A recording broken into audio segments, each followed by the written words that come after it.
Здравейте, много се радваме отново в студиото на LaptopBG да ви покажем много интересни неща. Както виждате, това е пълна гама от новите продукти, може би не е съвсем пълна гама от новите таблети на Apple. Какво сме ви подготвили тук? Апгрейднатият iPad с Retina дисплей и естествено тази малка симпатична кутийка е дълго чаканият iPad mini, който вече е на пазара и приветстваме в студиото си. Жоро, ти имаш честта да ни помагаш в разопаковане на тези модели.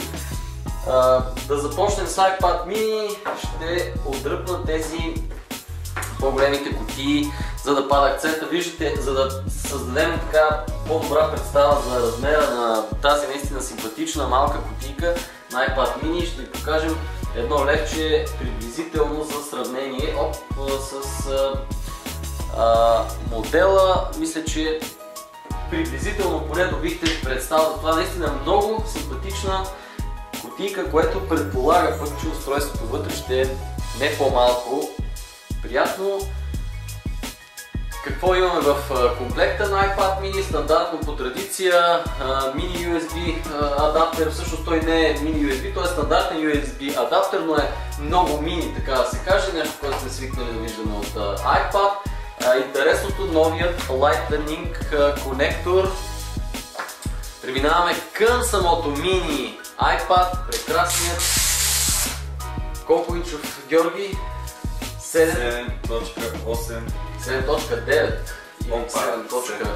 7.9, както казаха от Apple, лесно се помни 9.7, предходния 7.9, втория iPad mini. Изключително лек, около 300 и няколко грама. Ето по-близък план на устройството. Lightning порта и естествено прекрасният черен корпус, който много впечатлява, определено с изисканото си матово покритие, както и разбира се с много качествено изработеният дисплей, който предстои да видим сега малко по-подробно, след като включим устройството. Ето ни вече включеният iPad mini, както виждате. По-малкият дисплей, за съжаление знаем, че ще има по-малка резолюция, 1024 по 768 пиксела, която не е Retina резолюция. Между другото виждаме с просто око пикселите тук, но очакваме нещо подобно от този модел вече. Не сме си правили илюзията, че това е Retina дисплей на iPad. Въпреки това IPS матрица, такава каквато имат останалите модели, с много добри качества на яркостта и на контраста. Отделно имаме iOS 6, който сме свикнали да виждаме. Разбира се, стандартните за него функции. За съжаление, единственият недостатък, който отново очаквахме в Европа, цената да бъде по-висока от тази в Съединените щати.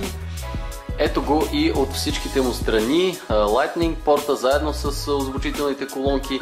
Стандартните бутони, знаем вече, че при iPad те са разположени по този начин. За контрол на звука, за включване на дисплея, бутоните бутонът за включване и изключване на устройството, жак за слушалки и разбира се красивата Apple ябълка заедно с камерата на гърба на таблета.